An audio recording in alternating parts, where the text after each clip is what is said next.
Actually from Louisiana, a little small town, New Iberia. Once upon a time, we had Tabasco sauce. That was our claim to fame.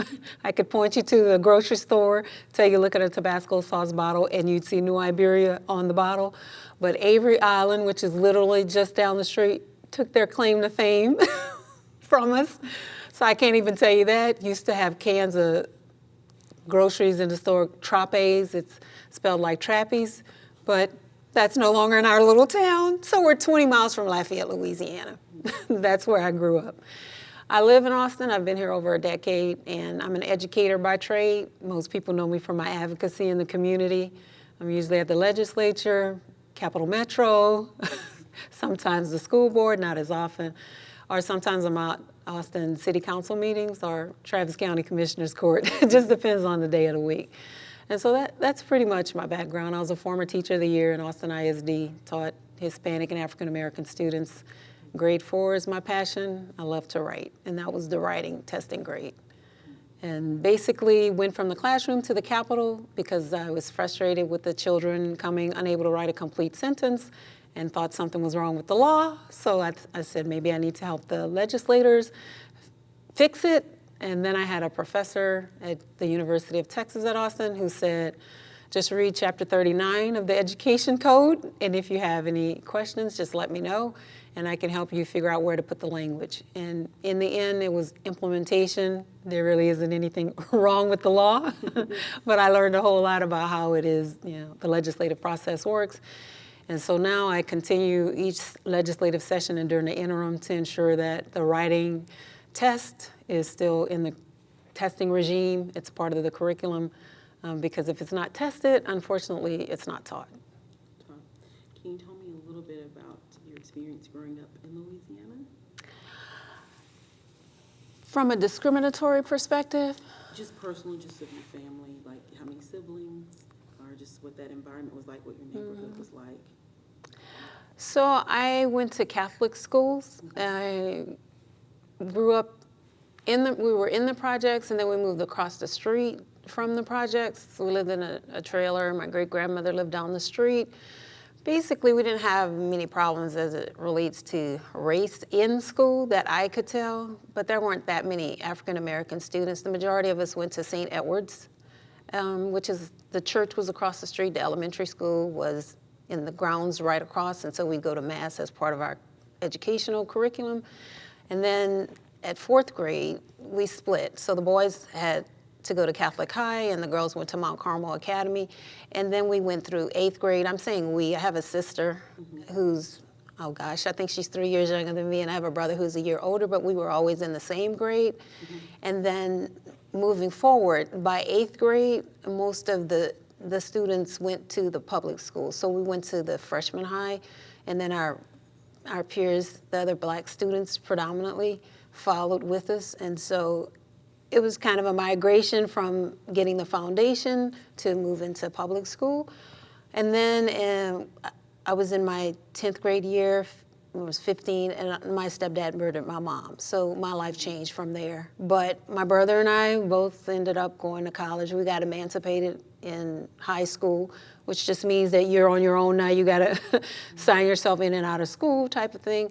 But we had a traditional family, if you will, so it wasn't anything that we would have seen coming. It wasn't any domestic violence in the family kind of thing. And so that's kind of it, small family, just the brother and the sister, and that's pretty much the gist of it. As far as being treated in the community, I do remember that we would walk across to Main Street, and there was a store called Wormsers, which is where there was the main store, and then there was the annex where things were on sale. And anytime we went into Wormsers, which reminds me of the South and how people think about racism in the South, the women would watch us in the stores. And so I do remember that experience as a little girl, just because Wormsers is where we would get our school uniform shirts from. And then you could buy nice things in the store. And there was this beautiful dress that I wanted for prom, which I ended up going with a neighbor. It wasn't like, because I was kind of a wallflower at any rate. It was like a peach color, and it was chiffon. It had these layers, and it was in the window. And my great-grandmother ended up buying it for me. So it's kind of, that chokes me up, just because they think you can't afford the items in the store, so they watch you. I haven't really had that experience so much here, other than I can say most recently, and I know you're asking me about childhood, but I signed in just this past week for an open government forum, and the security guard, being a female, was standing away from the desk, and then I saw that she gravitated towards the door. I couldn't help but wonder if it was because I was African American. Most of the people there weren't, and it was this feeling of, just because she can't find me registered for the conference doesn't mean I didn't register. It doesn't mean that I don't belong here. So that's a whole gamut of, from that one experience in Wormsers to having it in the back of my mind that these things still happen. And maybe that's not why she was standing in proximity, but that's what I felt. So I'm just going to piggyback a little bit back to your childhood, especially Wormser. Okay, the Wormsers department store. To, Yes, sir. Your educational influence. So you transitioned from a conservative Catholic school into a public school. Was there anything personal other than your tragedy with your mother that kind of geared you to make you think education has to be different, or that may have put that little idea in the back of your head? Did you see any inequality between the education process with your own experience of being looked at differently when you stepped out of that bubble in your Catholic school and in your community where everybody was one? I think what made the transition relatively smooth is because of the migration of the other blacks that were in the Catholic schools. So it wasn't as though we were like, wow, this is a stark difference. I tell you, the difference for me was I felt like we had this already. Years later, now I've realized the foundation was set literally in the Catholic school, and maybe the curriculum was more rigorous and we just didn't know it at the time. But I did feel like once I went to the public school, like some of it was redundant, that we had it already. And I can't even give you a specific example of something that I thought we had. I just felt like, well, it wasn't so difficult. I remember being in like the algebra class once we were in high school, 10th grade or so, and we have odd names. The group of us that migrated, there was LaGuardia, Deja, myself, Zenobia, you know, so like all the Manueletta, so like we all migrated, and it seemed like we were all in school together. The only thing for me is English has been my strong point, so I took honors English, but remember, I have a brother who is a year older than me, but he was like the person who had the grades and the wizardry, if you will, when it came to schooling. So I always just felt like I was just the average student until I found my footing as an adult. But he made the A's and the B's, and I was like, okay, you know, he's the smart one. And I would kind of piggyback off of him. He ran for student government, and I was going to be an assemblyman. So when you're in the shadows of a sibling, I think somewhat you're cushioned a little bit because you don't really feel alone. So for me, I didn't really feel too much of a stark difference because my brother gravitated towards the honors classes and the things that many of the white kids did. But again, many of them were from our background from the Catholic school. So we just sort of blended in, but I do remember him being put out of the Catholic school once just because he had it wasn't Black Power, but it was something to do with Blackness, and he was sent home for that. But that's like, you know, vague in the back of my mind. But at some point, I just knew that we were going to college. Like it was embedded in us, even without having anyone in our family that went to college or any knowledge of that. It was just ingrained in us somehow because our friends were going. And we just knew we would go. Now, it took me a while to finish, but at some point, I just knew we would go. So with the absence of seeing your parents, your role models became your community. Is that correct? Should I make that assumption? Or as far as being able to make that decision that this was my next step, like I'm getting out of this position? Sometimes, did you ever feel that small town kind of feel that you had to leave, or was it just that this is the thing to do? I think it was just the thing to do. Like our friends were all going to college. And so today when I hear people talk about first generation, college-going student, I'm thinking, why is that such a phenomenon? I'm like thinking, I guess we were too. But it was different because it was just an expectation. Our friends were going to college, so we were going to college too. Kind of like it was just the thing to do. How we're going to get there, pay for it and all of that. I mean, we had money obviously from the tragedy, and our mom had some money from insurance. So we had a way to pay for college, which made it different for us, I suppose. But we were first generation too, now that I think back on it. But at the time, it just felt like, I guess peer pressure works. It could be positive too. But at the time, I didn't really realize it was peer pressure because I had friends who didn't go to college, but the majority of the ones that I hung out with did. So it seems like it was an inclusive community. Yeah, you know what? I think back to my childhood, the one thing I go back to, which may choke me up again, but I have a friend named Stephen Harden. He dropped the N when he got older, but he actually was my brother's friend.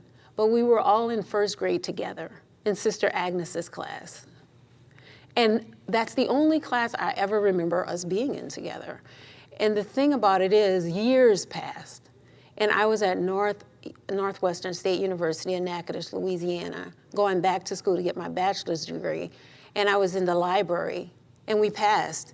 And he was like, Zenobia? I'm like, Stephen? And by then he was a professor teaching English at the university.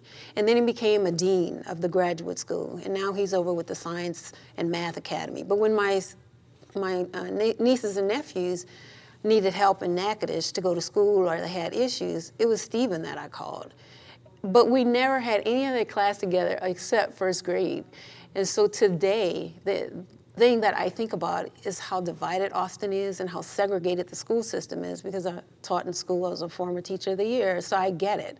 But I just think that with technology, the kids can cross the digital divide, the I-35 divide.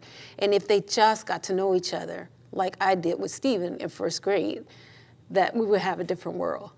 So I told you, it would get to me just because it's like, it is not that complicated. Kids don't see the color. And if they befriend each other early on, then you are just my friend. And all those years passed, decades, we went our separate ways. But he was still Stephen, and I was still Zenobia. And if I needed help, I sat in his kitchen because of the relationship we built as little kids. And it was vicarious because my brother was his friend. And I didn't even go to school with him other than first grade in Sister Agnes's class. I know, I'm like past the tissues. Who knew Stephen would? But I tell you all of that to say, in the end, I told you about, and maybe that's what is emotional for me, is because we have a friend in common, Adija, the guy. And literally this year, January 6, 2018, he committed suicide. And it was one of those things whereby you couldn't have seen it coming, because he lived literally, there's this house, it's called Bayous on the Teche. On our main street, it's a white plantation home. People from all over the world would actually visit this home. And when you live a place, you don't necessarily appreciate what's there. So we pass this home all the time, like, why are these out-of-state license plates? Why are they here in our town? Well, fast forward, Adija marries his sweetheart, and she actually becomes a doctor. And they live in a home in Atlanta like that, Bayous on the Teche. So he literally had my dream home, living in it, and his son went to Harvard, and they had the picture perfect, my three sons. And so what connected us from all these years later was his death. We had a friend who's a mortician, Eugene, in that class in algebra with all these odd names, right?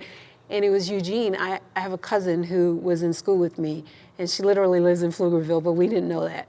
And she told me that Adija passed, but she didn't tell me how. So I connect with my brother, who I don't talk to that often, and he needs closure. So then I say, Eugene will tell me the truth. So I email Eugene, and then he calls me literally the next day in the morning on his way to work as a mortician. And then he tells me that our friend took his life. And then I connect with Stephen and my brother. And so the circle of life, if you will, continues through the tragedy. But all these years pass, and we move on, and we do our thing, but I go back to the fact that he is my friend from first grade. And so, yeah, it's been a journey, which has nothing to do really with what I thought I would talk about today. But it does. You're Right. And early childhood development, elementary school, grade 4, Yeah. is a huge time. You talk of your memories, and the memories that you hold dear come from this particular time in your life. Right. So, drawing on that bond that you had with this very diverse group of people, how did you emulate that in the classroom, or how did you see it emulate to you through those children that you taught? And what type of difference did it make you have, or how did it allow you to view race differently? Wow, that's a good question. I have this stark example that I can give you, which is why I'm so passionate about African American males today. I was teaching probably in my 3rd year of teaching, and there were these gifted girls in my class. I only taught Hispanic and African American students. I taught in East Austin. This was Barbara Jordan Elementary. Jackie and Audrey, and then there was this one little girl in like a lower grade, 3rd grade, and Nadia. And so I would do what I thought was the right thing. I would advance the curriculum based on their needs, differentiate, and do what I thought I needed to do as a teacher, because that's what they needed. They were so advanced in my mind, they wanted to know what's the difference between wind turbines and windmills, which generates more energy. I don't know. I'm just gonna tell you, science wasn't my thing. I don't know which one does, but I tell you what, you have my permission to do the research and call a professor who's an expert in the field. So here they're 9 years old. They're 4th graders, so they're on the phone calling the professor. The professor's like, "Where's the adult?" And I get on the phone. "Yes, I'm Miss Joseph. I'm their teacher. They have my permission." And then they go off and they ask these questions, and they're intellectual. So the professor gives them the answers, and they write down their information. Nadia comes from the lower grade, and so they're all enriched and they're doing their work. But what I don't realize is that the little black boy, Tyrone in my class, Terrell, thinks they're white in his eyes. And I don't realize that. And so I had gone to Terrell's house. I had sat on the couch, talked to his mom, thought I did everything that I needed to do to connect. And it wasn't until his mentor, a female, this lady used to come and talk to Terrell. And one day he just blurts out, "She only likes white kids." And I'm like looking at this little kid like, "What do you mean? We don't even have any white kids in the classroom." And in the end, I started to realize that in his little eyes, they were white because of their pale skin. And I treated them special because they were on the computer. But in my eyes as the adult, as the teacher, I thought, I'm just differentiating the lesson. They got this, whatever it was that we were working on. No need to keep them just doing a worksheet or working on this strategy that you might not get. And so I thought I was differentiating the lesson. He thought I was basically being prejudiced towards them, and in the end, he left my class. And then another little boy that was black left my class. And I was like, what's going on here? Like, how can this be? Like, I'm here for you. Why would you not think that I have your best interest? I sat on the couch, I talked to your mom. And in the end, I then transferred schools. I went to Norman Elementary after that, because by then I had been through 3 principals in 3 years. And so the veteran principal that was there the first year, and then there was the interim principal, and then there was a first-year principal. So the veteran principal who had taught in Chicago schools and then moved on, their politics, and just gonna say in Austin Independent School District, as I'm sure all organizations have their culture. So Dr. Wilson calls me at home and tells me that she has the right principal for me. I'm like, look, Dr. Wilson, I feel like I was so stressed by that point that I could feel the tension in my neck. And I felt like if I had a pair of scissors, that if I just could cut the tension, I would just relieve it, that I would feel better. That's how tight my neck felt. It just was this tension because of all the stress from school. And I remember I even left one day. I was like, I just got to go cover my class. I just got to go. And so my peer, my colleagues, they were like, "Ooh, Miss Joseph is something else, because she just one day I am not taking it, I am leaving." And she just left, girl, she left. Yes, I did. Cover my class though, but I'm going. You deal with whatever. And so I tell you all that to say, in the end, she connected me with the right principal. And so there I was at this new school, Norman Elementary, and Daryl Bunton, this little black boy, is the one that really changed my perspective, because he was like, "Miss Joseph, will you come to my football game? And literally, I was in black skin, but not realizing my own privilege, and had no idea because of the way I was raised and the schooling I had. Well, my teachers didn't go to what I did outside of the school. And I was like, I looked at his dad and I was like, is it all right? And he was like, yeah, Miss Joseph, what you think? Is they playing at Anderson, the football field down there across from the Millennium? I'm like, all right, if you say so. But that's how, like, the culture shock, because you draw from your own experiences, and I had no idea that the way that I was taught was the way that I would teach. And so my teachers didn't come to my events after school. They did their thing. I might have seen a few of them. Miss Williams passing communion at church on Saturdays. That was Dr. Williams' wife, Janet's mom, and that was about as far as that went. Grady was the dentist. They were privileged. And that was it. So it was like culture shock. So Darryl is what turned me around. And then I suddenly became like impassioned with these African-American males and trying to make sure that I taught them appropriately. But even that wasn't enough. That didn't do it. There was this musical eclectic group that came to school, and I still remember the day that I separated the kids. If you weren't behaving properly, then you went to the other class, and the rest of us went to the cafeteria. And like something jolted me. I'm sitting in there, they have all these eclectic musicians, they come to the, they're in the cafeteria, and then I look around and I realize my black boys should see this, that they're the ones that aren't there. And I just left the cafeteria, I went to the portable where my white colleague was keeping my kids and didn't explain anything. I just came to get my kids. And she was like, oh, Miss Joseph, I'll keep them. I don't mind. And I realized that I was actually part of the problem by perpetuating what other teachers would do, ostracizing them and not allowing them to experience what they needed in order to grow. And that just like turned me all around. And from there, I've since written an article about the I-35 divide and can a true community university grant African-American males access to college, and it's published in the Harvard Journal of African-American Public Policy. It has just literally turned me around. But if you don't have these pivotal moments and you're not introspective about it, it can really damage the kids in the classroom. And so I've done that, and even as I substituted in Del Valle ISD and I would actually take the assignments at the Alternative Learning Center, which is disciplinary alternative education program. And one time too many, they had one too many African-American and brown boys there. And this one kid, I'm always connecting with this one little black boy. I remembered him. I went to his classroom and his teacher said, oh, he's gone for the rest of the year. And I just remembered him from the disciplinary alternative campus. And I was like, well, he's gifted in math. And she was like, I'm trying to get his mother, white teacher, I'm just trying to get his mother to sign the special education forms, and she just won't. And I said, but I think he's gifted in math. And she was like, yeah, he is good in math, but... And so when I went to the alternative campus, I saw him there. Well, it turns out when I went to substitute another time, he didn't do the writing. Well, he's dyslexic. But the thing about this young man that I will never forget is that that's the only interaction we had, me being in the portables with him at the disciplinary alternative education program. And he literally did a beeline in the school, came over to me and shook my hand. Didn't say a word in between his classes and went on his way. And I never forgot that, the impact of seeing the gifts in the kids.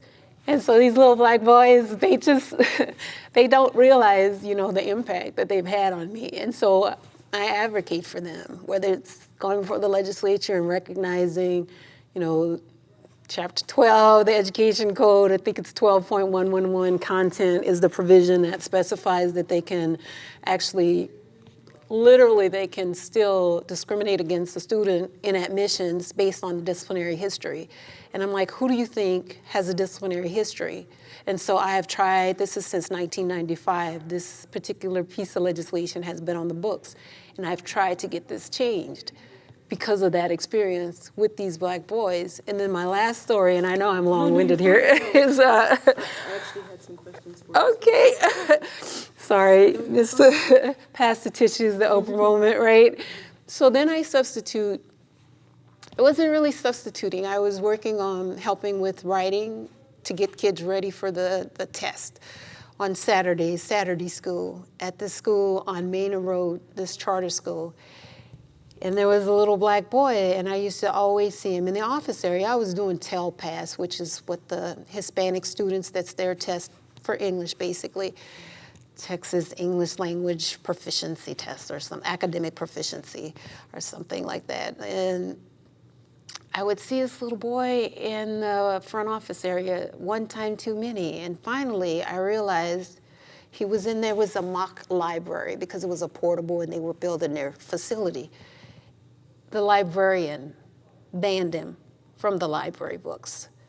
Yes, like maybe 2-3 years ago. And I thought, no. And I asked, well, what did he do? And she said, well, he didn't take care of the books. And in that moment, I was like, this is all right, not on my watch. So when I went home, being the teacher that I am, I went through my books. I was like, Bud, not Buddy, because there's a little black boy on the cover, and I had all the class sets and different. I'm like, this is his book. So the next day I went to school, and I gave him the book. And then he told his auntie about the book. And then she thanked me. And then I connected with that little boy because he would be in the office, and then they got the sheriff's deputy to come and to show him the right way. But they never informed an adult that they were going to call that little boy into the office. And I didn't appreciate that, and I never forgot that. So I have my issues with charter schools, just as I do with the traditional ISDs. And my last statistic I'll tell you, to go back to the regular, the regular public schools, is Austin Independent School District has failed our black children for far too long. 50% of African American students are in special education. Only 1% are in gifted education. They only make up about 7 or 8% of the school population. It is problematic, and on March 7th, 2017, the superintendent of elementary schools, Mr. Hicks, came and did a presentation to the African American Resource Advisory Commission and asked them to help with our African American children. There is a problem beyond anything that anyone ever wants to talk about. They are failing our students, but they also get extra money for special education. So one of the things that I heard continuously in each of your stories about these young black men, young black boys. Right. The topic of behavioral issues. Yes. And in your experience as a teacher, the issues that they say are behavioral issues, are they just children that are excited? Do they act out physically? Are they verbal in their communication that may appear to be strong?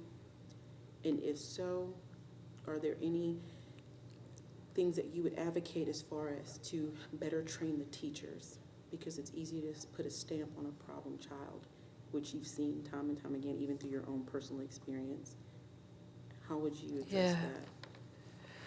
No, that's a really good question, and I thank you for asking it, because I just told this story. I don't remember who asked me. Oh, I was interviewing for something the other day, and there's one little boy that stands out. Gary L. is his name. Gary L. had gone to the charter school, and charter schools can discriminate. So if you don't do right by us, we just send you back to your home campus. So they had sent Gary L. back to his home campus, which happened to be Norman Elementary. His grandmother lived down the street. I learned all this after the fact. But Gary L. used to come to my classroom, and rest her soul, a colleague of mine, Miss White, used to say, off the chain. He was literally off the chain every morning. Morning, Miss Joseph, off to the line. There was this wood line. He'd run to the wood line. Sometimes he'd go under the portable. It's like, oh my God, right? So his day would start that way, which, you wake up and you're going to start your day and all this, and then here comes Gary L. doing his antics. So finally, one day, I said, I've got to talk to this young man. This is not working, right? This is not working out for me. He sat up front next to me, so, proximity, and you think that's going to calm the kid down. What ended up happening with Gary L., and this is a true story, a picture fell out of his notebook one day. It was a lady in white. And so that kind of started the conversation between us. It turns out it was his mother. She was dying of AIDS in jail. So one day after class, I remember I had a podium that a carpenter in the community made for me, the whiteboard on one side, the wood, and it was really nice. So Gary L slides down, and I'm flexible, so I slide down too, and I look him in the eyes, and I'm like, look, we all have issues. That doesn't give you a right to come in my classroom and carry on like this every day. So what I did is, I don't know if that is all that transformative, but I had a little timeout corner in the front with a desk like most teachers do. And I, being a passionate writer, would say, so here's what you can do. If you need to express yourself, you have my permission to go in the corner and write about it. And if you want me to read it, leave it open. And if you don't, just fold the page. When you're ready to come back to the class, when you're with me, just come back. And so he had the freedom to go and express himself. Because what was happening that I didn't realize, what was causing him to act out so much is, he had a cousin who was at the house with his grandmother. She was raising his cousin who was older. And his cousin felt like she was an only child. And then here comes Gary L. And so, he rocks her world. She doesn't really want him there, so he doesn't feel welcome. Even though the grandmother loves him, but this cousin in him, they're not getting along because he's invading her space. And then you went to the charter school, and you didn't get along there, and they put you out. And so now here you come to the regular school, and you wonder, are they going to put up with me? I'm going to act out. And in the end, this is the good part of the story. Gary L was an awesome writer. And I had these strategies like most teachers do. I had the little red pen and the blue pen, red and green, red for stop and green for go, and we would do our diagramming and all that.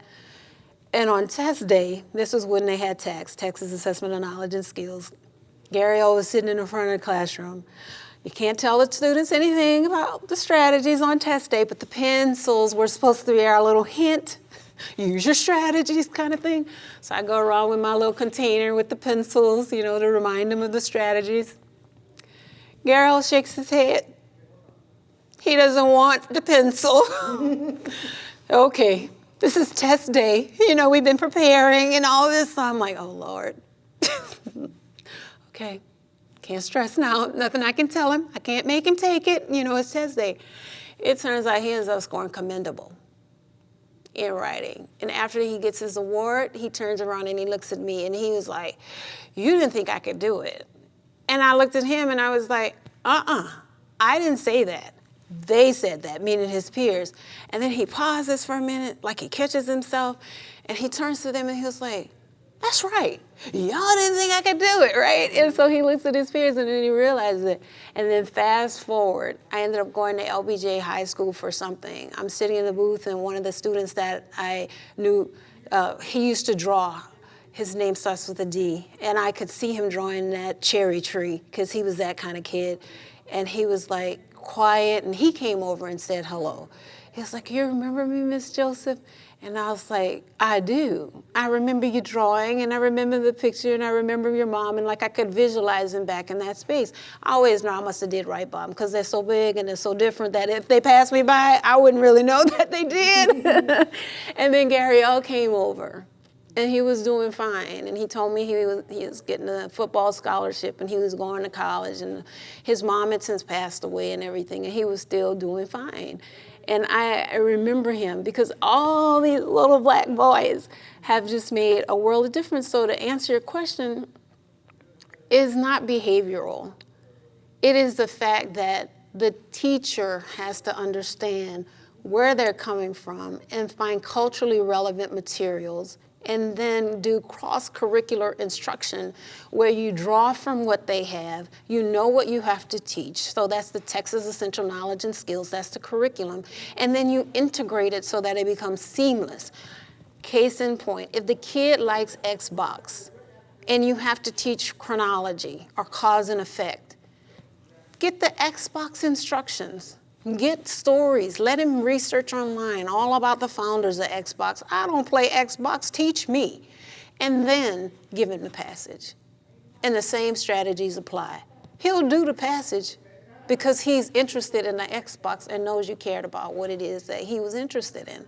And I think there's a disconnect because so many of the teachers, they don't, one, have anything that's in common with the kid. And then two, they don't take the time to recognize that you don't have to just teach that worksheet.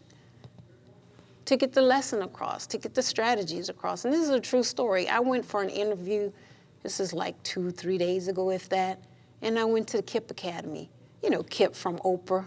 So that's what drew me to KIPP. And I would pass the KIPP school all the time. And it's really tough trying to get contracts through the governmental entities, and I'm such an advocate that they usually don't want me on the inside, so I do these odd jobs. So I was like, why not, you know, it's flexible, I can still go to my hearings if I need to, so I thought, well, I'll just try KIPP. They allow the substitutes to walk around and observe. And what I observed in most of the classrooms were worksheets. Now, granted, one teacher, because I was in there and I'm looking around, you know, she then asked the kids, well, what school was the citation from? And it was Texas A&M. But as a teacher, and I'm looking, I'm like, okay, are there any strategies on the page? None, just circle. I'm like, how is this any different than the regular traditional public schools? It's not. But then we get the video up front about KIPP and the wonderfulness. And as the black person in the room, I'm realizing that it's black mothers that are talking about how wonderful KIPP is, and it's their black son. And I'm like, good marketing tool. Because if you know our community, you know that about 70% of our kids are born out of wedlock, that we have these African-American mothers raising these black kids. And you know that the black boys are failing in these traditional schools. So marketing-wise, I could see you marketing to our people. But looking at the classroom demographics, it's predominantly Hispanic, predominantly females. But the Xbox story I'm telling you is from when I went through that school. And a little boy asked about Xbox. And then his male white teacher tried to get him back on task to do the passage. And the teacher in me wanted to say, can I talk to you outside and do professional development with you? So anyway, yeah, there's a way to reach our kids. When I'm listening to you speak, I'm reminded of a statistics that says boys born after 2000, 1 in 3 African-American boys could go into prison. 1 in 6 Latino boys will end up in prison. A lot of it is like a correlation between the classroom and the jailhouse. And when you talked about a police officer being brought in, a sheriff's department being brought in, with a little boy, that's traumatizing. So having a complete change of heart and mindset by your experience and the learning that you had as a teacher with these young black males. Yeah. How has that influenced your advocacy, and how are you able to form that connection with different races that may not be able to truly understand the plight of young black and brown men? So how am I able to use the experience? So for your advocacy that you're doing in the Capitol, sure. to change the way teachers are working in Texas, how are you able to get that message through, not just with statistics, but as you said, you find a commonality. How are you able to allow, let's just be honest, conservative, white, male Republicans for the most part, to identify with a young black boy who comes from a single-parent home, who lives below middle class, and who is looked upon as a problem child, right. when they actually are gifted? Because each boy that you talked about, they were gifted in right. some way, shape, or form. How do you make them see those little boys as their future and not as a number to put into an institutionalized situation like a prison? Yeah, that's really difficult. But for me, I sort of went from the classroom to the Capitol, first trying to figure out, like, why do they keep coming, unable to write a complete sentence?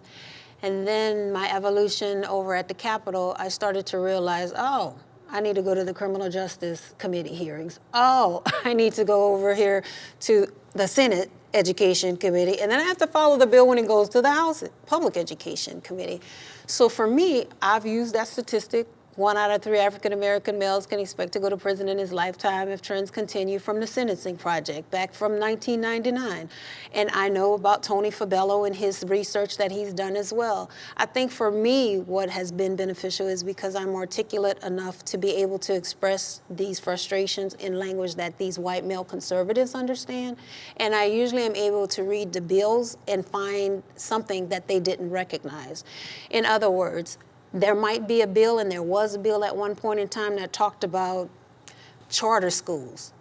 But in there, when I cross-referenced it, it also had 29.081 of the Education Code, which talks about like after-school programs and supplemental education. And so I'm then able to talk to that conservative male who respects that I'm articulate up there before the legislature and say to him, okay, Representative, respectfully, you have 29.081 cross-referenced in your bill about charter schools, but you also have this language that's been in statute since 1995.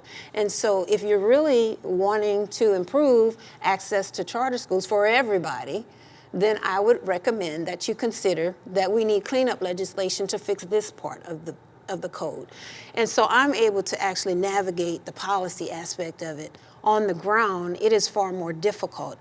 I went before the school board, Del Valley ISD, after my experience with these young gifted men, and they had on the agenda, they had the disciplinary alternative education program and discipline. And then they also had substitute teachers. So I just kind of tied it all into what I had to say and said, well, one, you need to pay teachers based on, the substitutes based on their education.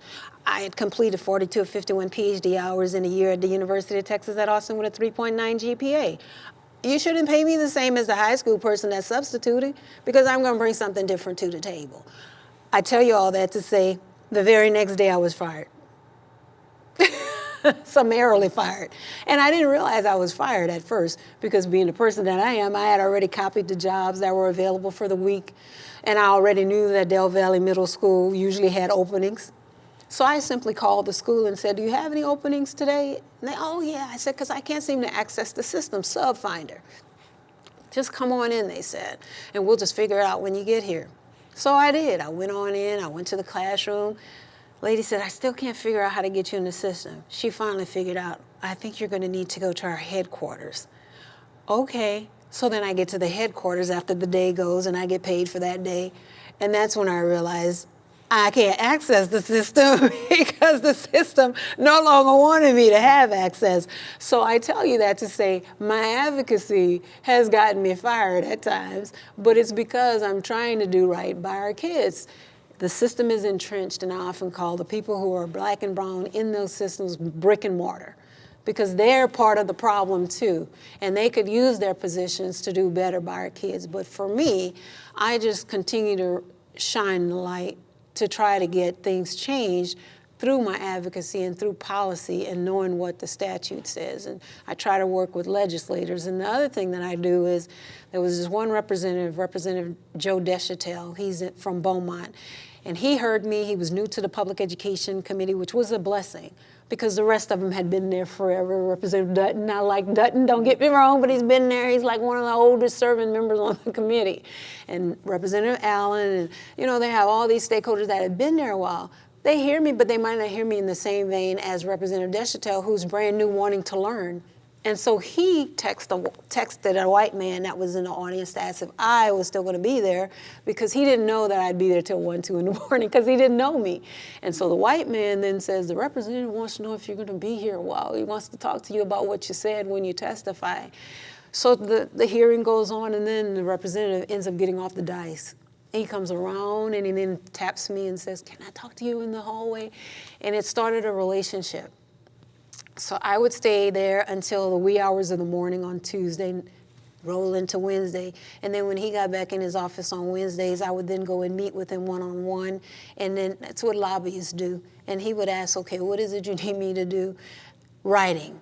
Okay, remember that bad bill that went before the committee last night? And then I would talk to him, and then he would talk behind the scenes to the author of the bill. And then whenever it came to anything related to discipline or whatever those issues are that meant something to me to try to improve the system overall for our black and brown boys, but mainly our black boys, I would then talk to the members on the side and try to get them to understand how to change the law so that it would be an improved system. It's the kind of thing you don't really see in the spotlight. It's all behind the scenes at the Capitol, and I'm working on both sides of the aisle because they respect that the chairman, who was conservative from Killeen, finally asked me one day, you know, they asked after you finish testifying, are there any questions, you know, for the witness? And nobody said anything. And so finally he said, oh, I have a question. Zenobia, how do you find all this stuff that we don't see after we've sat up here and looked through the bills? And I just said, well, actually, I read the bills, and I didn't mean the way that it came out. He was like, oh, no, and he took it to heart, and he joked about it or whatever. And so I've been able to navigate this system by being articulate, speaking the language that they speak, and going before them prepared, whether I'm talking to the mayor, and it was his, Sunday, like maybe 2 months ago, where it was this institutional racism talk, or whether it's, Cap Metro. And once with the mayor specifically, we were at a Houston-Tilton event, and I don't know how much you follow Cap Metro, but I don't mean to digress too far, but there was an incident where one of the board members, who was an African-American female, Beverly Silas, made a discriminatory comment back on August 9th, 2017. Fast forward, I go back and I listen to this video about a month later, and then I hear that she doesn't want to afford an African-American male or a female, of African-American female, the position of CEO, which was becoming vacant in December. So here we are, once I've come to this realization, which is disturbing to me, and I send out in blast and, this memorandum, and I send it to the mayor and to the council members and everybody else. Long story short, the mayor, I walked up to him, and then he turns to me and he said, "Did you just send us all an email?" "Yes, Mr. Mayor, I did." And so I'm able to speak to them on either side of the aisle, whether they're in big positions or little, and they just respect what I say, but I'm humbled by it all. Because it's not about me. I'm asking you to improve the system, and don't say one thing and then do another, and so I hold them accountable. And in doing that, I hope to improve the system so that our black and brown boys specifically will not just be another statistic from the school to prison pipeline. On the commissioner's court side, every year we get a report from the Community Advancement Network, and I have been before them to say, we don't need another piece of paper. Save the $2,000 or whatever you're going to spend on copying this document to say that we have more people of color in jails, and education, we're the lowest on the totem pole, and health, we're on the bottom, and just use that money for something positive.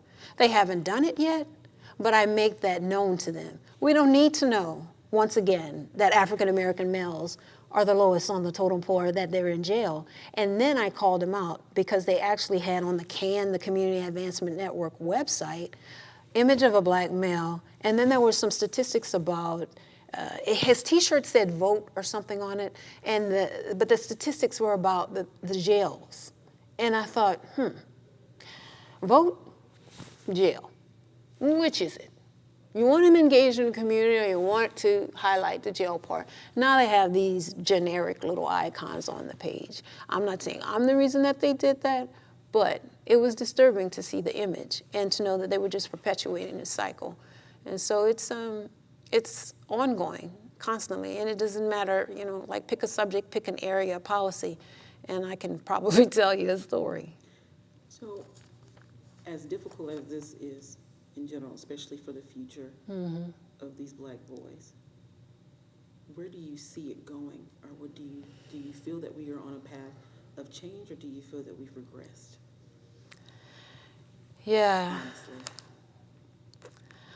I don't know that we're on a path of change, and it's really disheartening. And this is my example, because at first I thought, wow, I'll just come talk about transportation discrimination, despite Emancipation Proclamation and Brown versus Board of Education, and I'll just stick to that. But I have to go back to transportation. And the reason I say that is because when I get on the bus, most of the drivers are black and brown men, and then there are black women.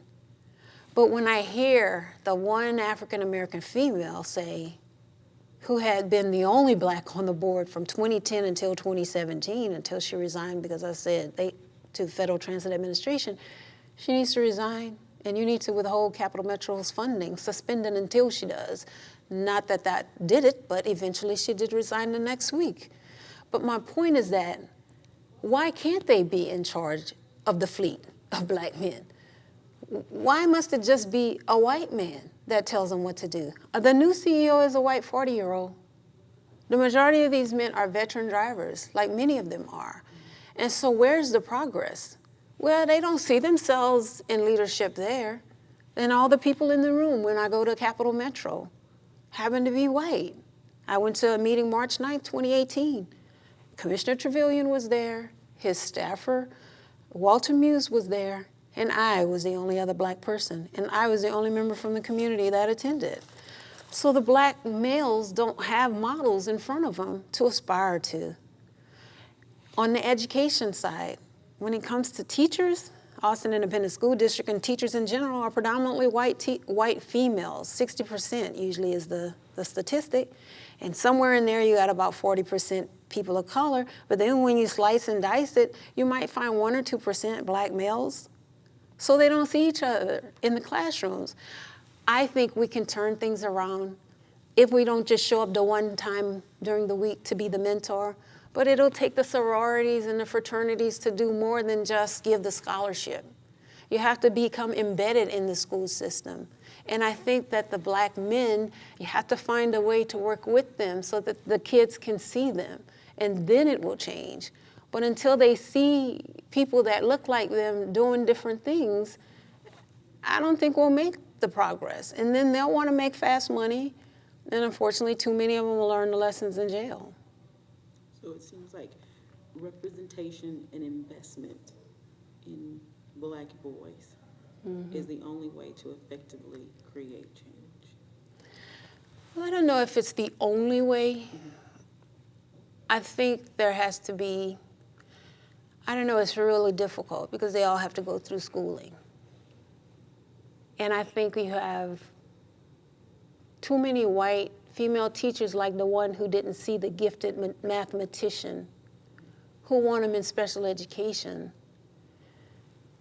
Some of it has to be professional development and retraining for teachers because you don't get it through traditional schooling. I went through Houston Tillotson's alternative teacher certification program.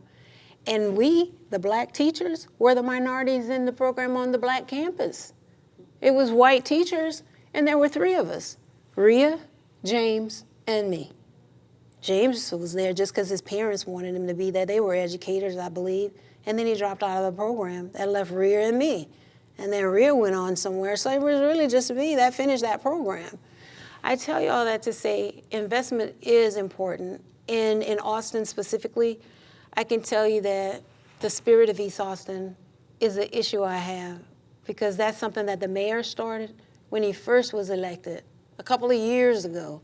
But there's no funding for it. And so I think if you don't fund those programs or if you don't fund something in the community for people of color, how can we proceed to do better? I think when it comes to transportation discrimination, you move the buses so far out that the kids can't get in, the people can't get in, they can't participate because it takes you 2 hours to get downtown to a meeting. They don't see the civic engagement because the mom is working. And so I think, yes, you do need to invest, but I also think you have to think creatively about how to get males of color in the classroom. I have a friend who's a lawyer who came on a Saturday to one of Michael Lofton's events. Michael Lofton has the Harvest Foundation. It started as African-American males. You know, on Saturdays they would meet and the community would give classes. But he's not certified. You can't expect him to go get a certification to go into the classroom, but I bet if you figured out a way for that lawyer to go into the classroom and teach a class with government or social studies with the teacher and integrate him into the system, then the black boys would be excited about learning. Even if it's just on that day when that man is coming, they would actually do better. And so I think that because the black males are not going to get into the classroom, if they have choices, which many of them do, the ones that finally make it through the pipeline. I just think that we have to be more creative. But it's also difficult when you realize that you have white leadership, oftentimes, in the district. You have a token 1 or 2, like Mr. Hicks is the token. But you also have people who are in positions, but I think they get so comfortable with where they are that they don't necessarily look out for what's happening below them. And that becomes problematic. But I try to be optimistic, and I do believe that there's a way through professional development. And if you want to change the mindset, to get churches involved and to get sororities involved. And I know it's a long-winded answer, but I'll tell you the one time that comes to mind the most is when the legislature is in session There's always like this span, a weekend where there's the Black Legislative Caucus, and they have breakout sessions and rooms and updates about what's going on at the legislature, and you see all kinds of Black people, sorority here, fraternity there, everybody who has a doctorate or a PhD or, a reverend, they're all there. It's just beautiful. It's just a sea of Black people. We have barbecue, whatever kind of food they want for us there. And then they fizzle out, and I'm like, well, you gotta go inside the Capitol to those hearings to make a difference. But that's my long-winded answer to it. I just think we can do better if we really wanted to as a community. And a good place to start, we're here at the church, is to get the church leaders involved and to get them to recognize that the boys are not just gonna come to you and listen to you preach on Sundays. We need you to come into the classrooms and do a little bit more than that. But it goes both ways, because they're not just they don't know what to do, they're not that educator. And so there has to be more than just, I'm gonna do what I do in silos here at the church, gonna have our program and do our thing, and at the school, we're gonna do what we do, and you just gotta get it. There's just gotta be some bridging. And I think one way to bridge that divide is through technology. I had a pen pal in New York when my kids were, when I was in the classroom. I'm like, if we can talk to kids in New York through technology, this is my real solution. Through technology, you can talk to each other over the web.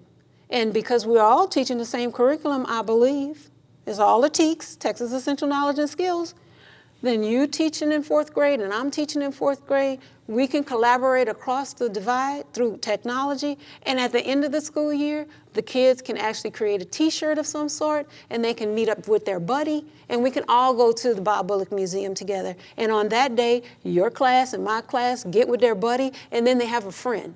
And then it's not them over there and us over here. It's us together. And I can't wait to meet my friend. And then you never know what kind of relationship will spark. And that goes back to Stephen in 1st grade. But that is so simple to me. It doesn't even take any money, because you got computers on the east side and we got computers on the west side, and we Skype all the time. There is absolutely no reason why these kids can't get to know each other and why this perpetual I-35 divide persists. It is because of adults who do not want these kids to integrate and to get to know each other. And that's what's problematic. I'm telling you, I came here to talk about transportation discrimination. But the teacher in me always comes out, I guess. The thing is that you have planted seeds Yeah. along your way in these little boys that people thought were problems.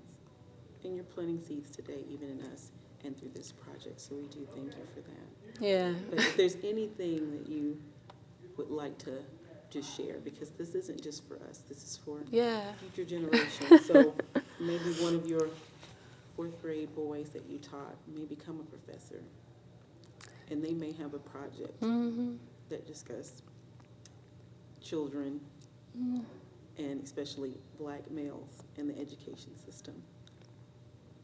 Ms. Joseph, what would you like them to know? Well, I just want to know that one person really can make a difference.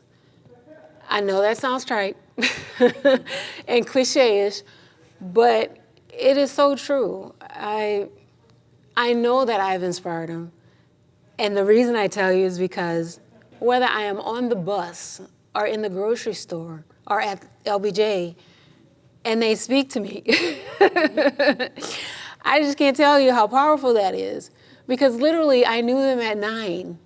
And this is fast forward 7 years later, sometimes 10, depending on where they are in life. It happened. It happened at Office Depot about a month ago. This kid who I didn't even recognize him. When he told me his name, I could then imagine him back in 4th grade, clean cut, always neat. His mom would come to school. But as an adult, I didn't even recognize him. And I was trying to make copies of some testimony, something or whatever at the last minute. And he was like, "That was my teacher.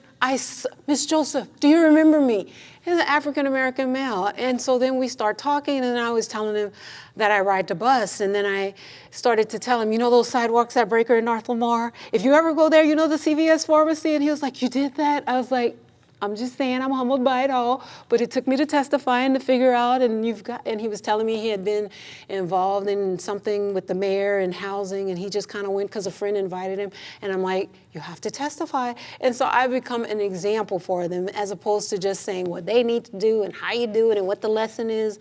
I try to demonstrate through my own advocacy, and it took a black pastor to say it, and I could say that. He said, God plus you is a majority. All too often we wait and hope, and don't get me wrong, I had sent an email out to the LULAC and NAACP and all these civic organizations, and I had been at UT in the doctoral program, the PhD program there, and I had wondered, well, where are the professors? They could just walk to the Capitol. Why aren't they there?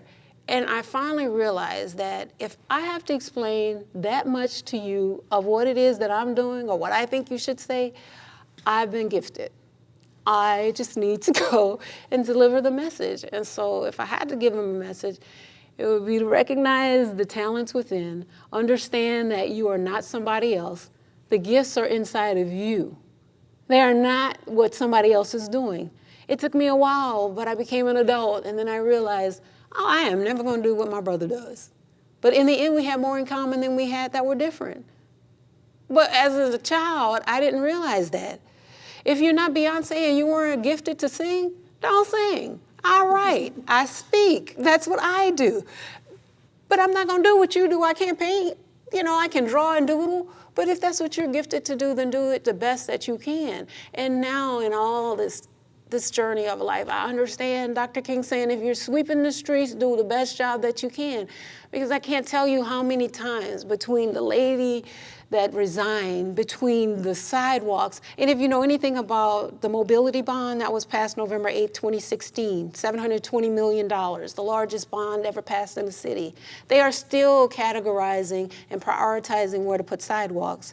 But because I have been a staunch advocate that you're putting people of color in harm's way in 5 lanes of traffic at Breaker and Lamar, and we don't even have sidewalks over there.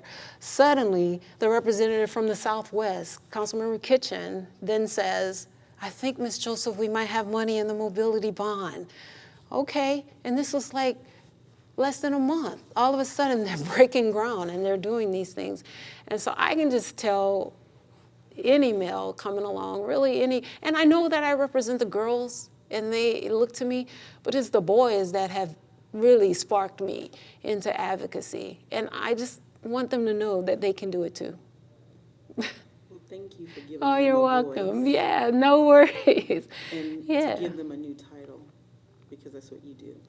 They're gifted. Yes. And this is the last thing that I will tell you. The other thing that really turned me around is because I said I would never, ever again label a child as special ed.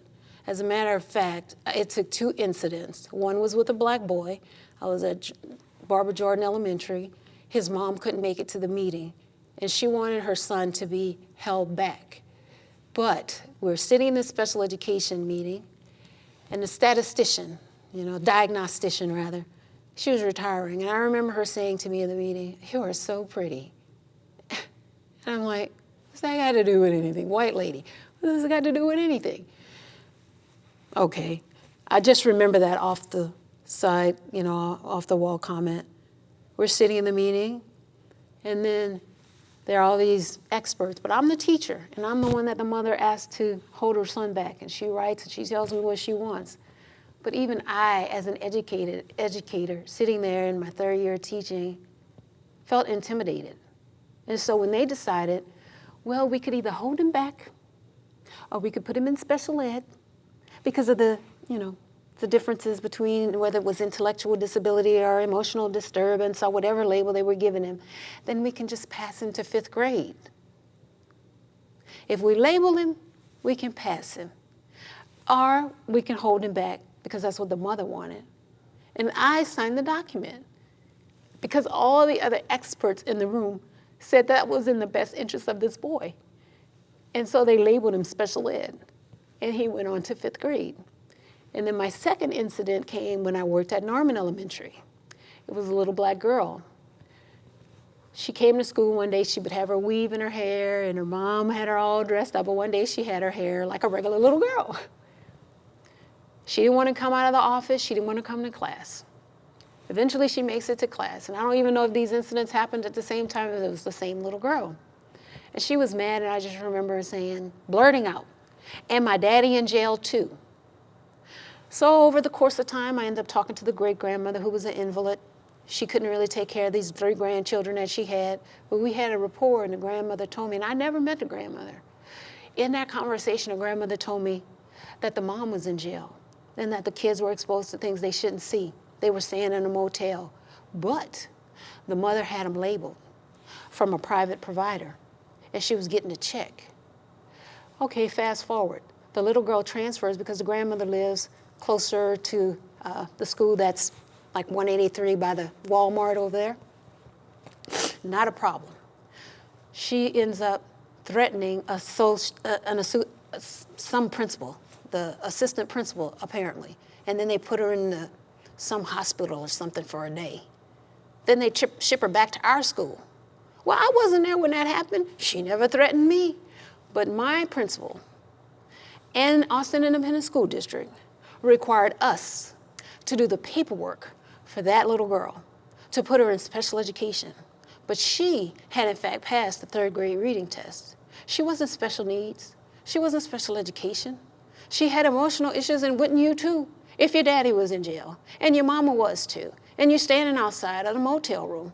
I tell you that story to say, no, I didn't agree to put her in special education, but I had the information that they needed to put her in there because I told those experts in the room that the mother was getting a check and that the mother had an outside consultation. And because of the information that I gave to those experts, they labeled that little girl and put her in special ed. And from that day forward, I said I would never, ever sit in one of those meetings and label any child ever again.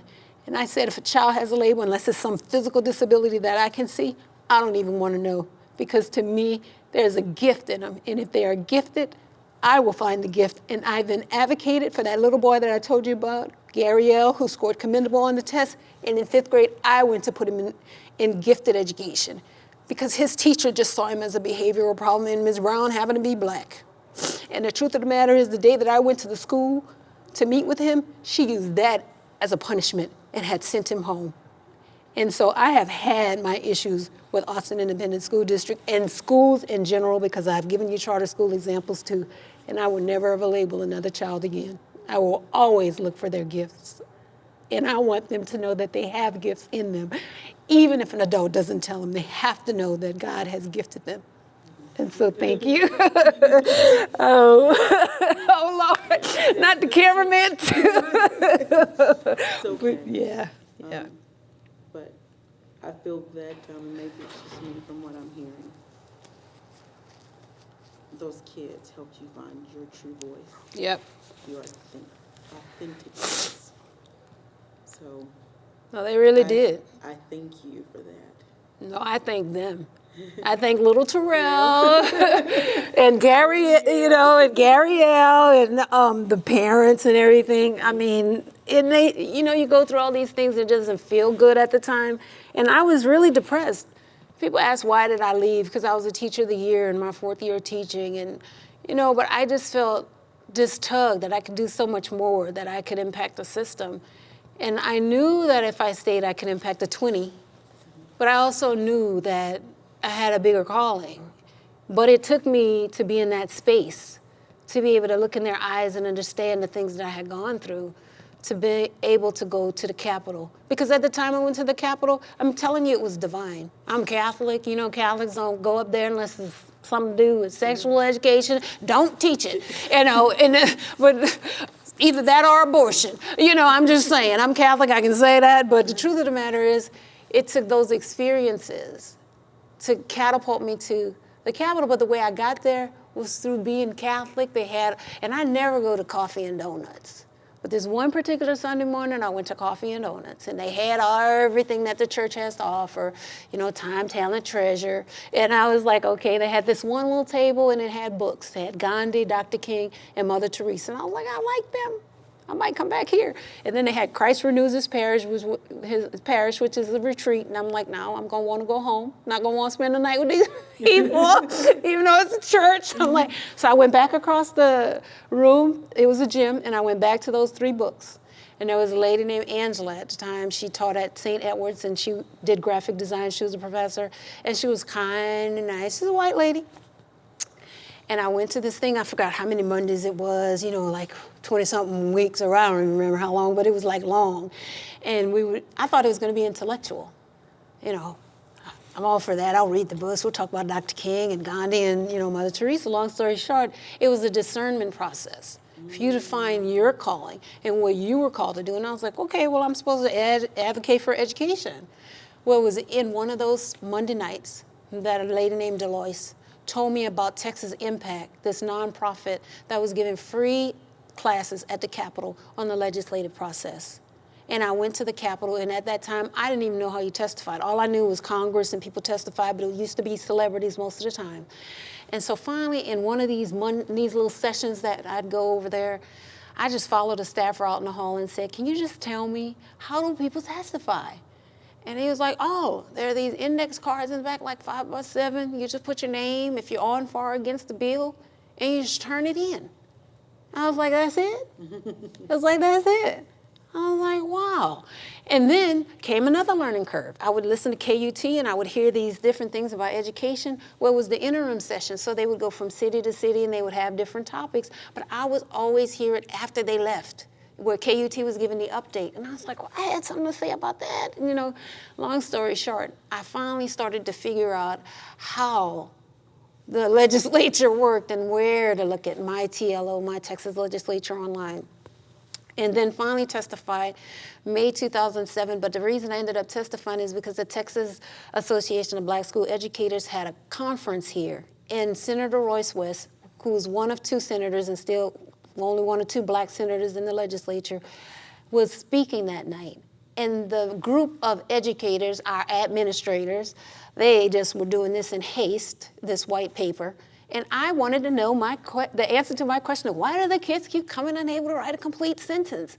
And they didn't take it seriously enough for me. So after Senator West spoke that night, I went up on the stage and I asked him my question. And that's not the kind of answer that a representative would want to give out loud. That's not the question they would want to answer either.